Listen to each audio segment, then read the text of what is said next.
we can achieve nothing without paying the price. Now, what is that price? Well, it's many things. First, it's understanding emotionally, as well as intellectually, that we literally become what we think about, that we must control our thoughts if we're to control our lives. It's understanding fully that, as ye sow, so shall ye reap. Secondly, it's cutting away all the fetters from the mind and permitting it to soar as it was divinely designed to do. It's the realization that your limitations are self-imposed, and that the opportunities for you today are enormous beyond belief. It's rising above narrow-minded pettiness and prejudice. Thirdly, to use all your courage to force yourself to think positively on your own problem, to set a definite and clearly defined goal for yourself, to let your marvelous mind think about your goal from all possible angles, to let your imagination speculate freely upon many different possible solutions, to refuse to believe there are any circumstances sufficiently strong to defeat you in the accomplishment of your purpose, to act promptly and decisively when your course is clear, and to keep constantly aware of the fact that you are, at this moment, standing in the middle of your own acre of diamonds, as Russell Conwell used to point out. Fourth, save at least 10% of what you earn. It's also remembering that no matter what your present job, it has enormous possibilities if you're willing to pay the price. Now let's just go over the important points in the price each of us must pay to achieve the wonderful life that can be ours. It is, of course, worth any price. 1. You will become what you think about. 2. Remember the word imagination. Let your mind soar. 3. Courage. Concentrate on your goal every day. 4. Save 10% of what you earn. And action. Ideas are worthless unless we act on them. There are two things that may be said of everyone. Each of us wants something, and each of us is afraid of something. I want you to write on a card what it is you want more than anything else. It may be more money. Perhaps you'd like to double your income or make a specific amount of money. It may be a beautiful home. It may be success at your job. It may be a particular position in life. It could be a more harmonious family. Each of us wants something. Write down on your card specifically what it is that you want. Make sure it's a single goal and clearly defined. You needn't show it to anyone, but carry it with you so that you can look at it several times a day. Think about it in a cheerful, relaxed, positive way each morning when you get up, and immediately you have something to work for, something to get out of bed for, something to live for. Look at it every chance you get during the day and just before going to bed at night. As you look at it, remember that you must become what you think about, and since you're thinking about your goal, you realize that soon it will be yours. In fact, it's yours really the moment you write it down and begin to think about it. Look at the abundance all around you as you go about your daily business. You have as much right to this abundance as any other living creature. It's yours for the asking. Now we come to the difficult part. Difficult because it means the formation of what is probably a brand new habit, and new habits are not easily formed. Once formed, however, it'll follow you for the rest of your life. Stop thinking about what it is you fear.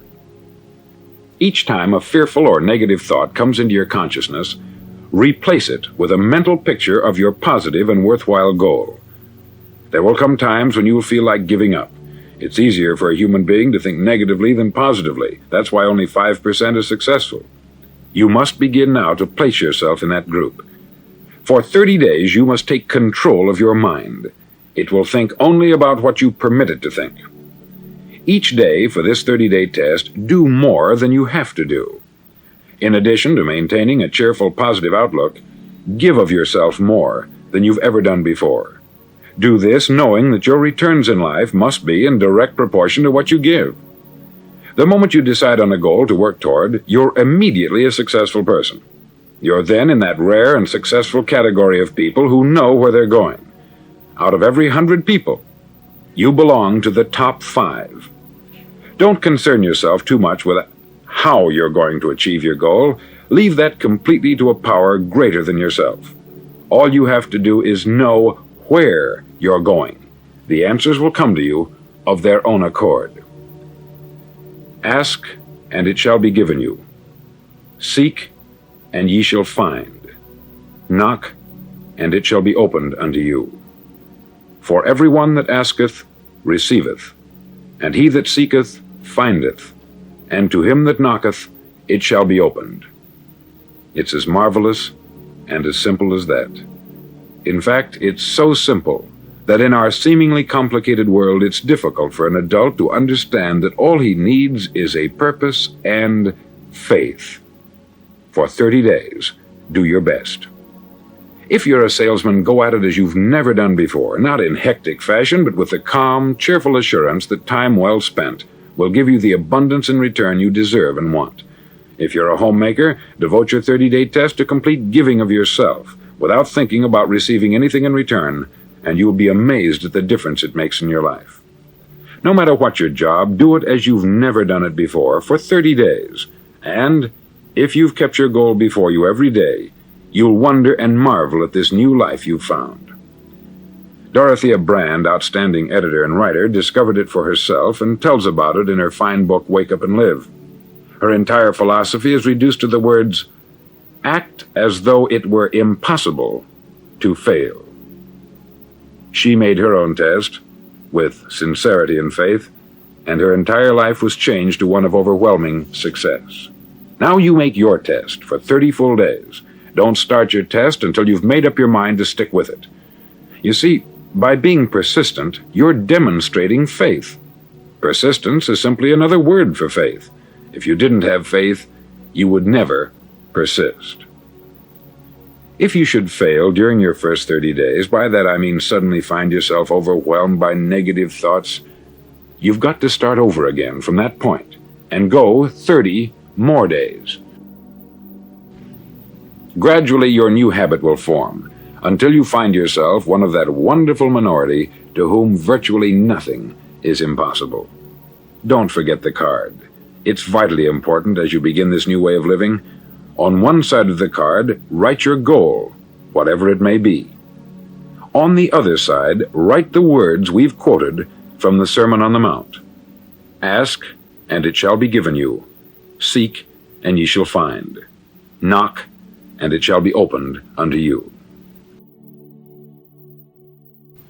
In your spare time during your test period, read books that will help you. Inspirational books like the Bible, Dorothea Brand's Wake Up and Live, The Magic of Believing by Claude Bristol, Think and Grow Rich by Napoleon Hill, and other books that instruct and inspire. Nothing great was ever accomplished without inspiration. See that during these crucial first 30 days, your own inspiration is kept at a peak. Above all, don't worry. Worry brings fear, and fear is crippling. The only thing that can cause you to worry during your test is trying to do it all yourself. Know that all you have to do is hold your goal before you. Everything else will take care of itself. Remember also to keep calm and cheerful. Calm and cheerful. Don't let petty things annoy you and get you off course. Now, since making this test is difficult, some may say, well, why should I bother? Well, look at the alternative. No one wants to be a failure. No one really wants to be a mediocre individual. No one wants a life constantly filled with worry, fear, and frustration. Therefore, remember that you must reap that which you sow. If you sow negative thoughts, your life will be filled with negative things. If you sow positive thoughts, your life will be cheerful, successful, and positive. Now, gradually, you will have a tendency to forget what you've heard on this record. Play it often. Keep reminding yourself of what you must do to form this new habit. Gather your whole family about and listen to what's been said here at regular intervals. You know, most men will tell you that they want to make money without understanding the law. The only people who make money work in the mint. The rest of us must earn money. This is what causes those who keep looking for something for nothing or a free ride to fail in life. The only way to earn money is by providing people with services or products which are needed and useful. We exchange our product or service for the other man's money. Therefore, the law is that our financial return will be in direct proportion to our service. Success is not the result of making money. Making money is the result of success, and success is in direct proportion to our service. Most people have this law backwards. They believe that you're successful if you earn a lot of money. The truth is that you can only earn money after you're successful. It's like the story of the man who sat in front of the stove and said to it, "Give me heat, and then I'll add the wood." How many men and women do you know, or do you suppose there are today, who take the same attitude toward life? There are millions. We've got to put the fuel in before we can expect heat. Likewise, we've got to be of service first before we can expect money. Don't concern yourself with the money. Be of service. Build, work, dream, create.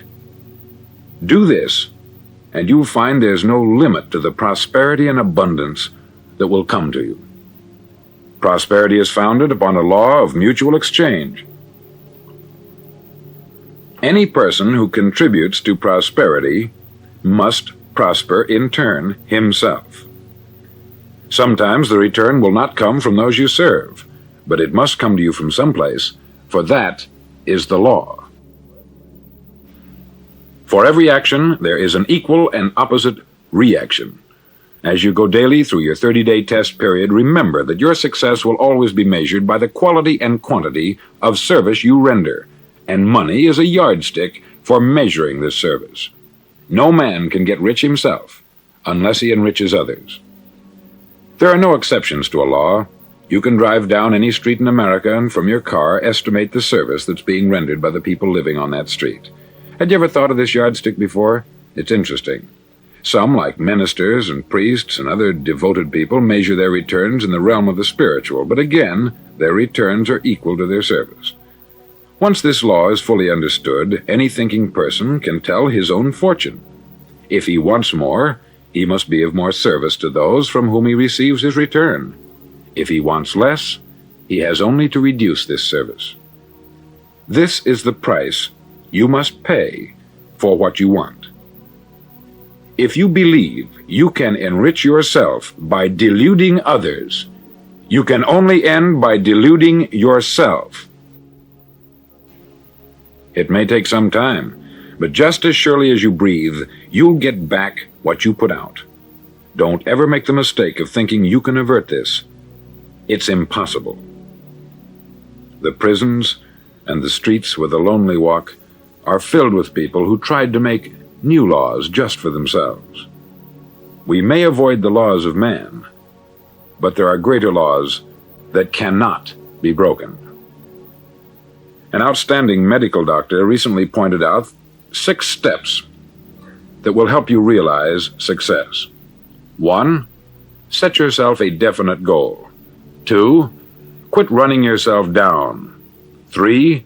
Stop thinking of all the reasons why you cannot be successful, and instead think of all the reasons why you can. 4. Trace your attitudes back through your childhood and try to discover where you first got the idea you couldn't be a success, if that's the way you've been thinking. 5. Change the image you have of yourself by writing out a description of the person you would like to be. And 6. Act the part of the successful person you have decided to become. The doctor who wrote those words is a noted West Coast psychiatrist, David Harold Fink, M.D. Do what all the experts since the dawn of recorded history have told you you must do. Pay the price by becoming the person you want to become. It's not nearly as difficult as living unsuccessfully. Make your 30-day test. Then repeat it. Then repeat it again. Each time it will become more a part of you until you'll wonder how you could ever have lived any other way. Live this new way, and the floodgates of abundance will open and pour over you more riches than you may have dreamed existed. Money? Yes, lots of it. But what's more important, you'll have peace. You'll be in that wonderful minority who lead calm, cheerful, successful lives. Start today. You have nothing to lose, but you have a life to win.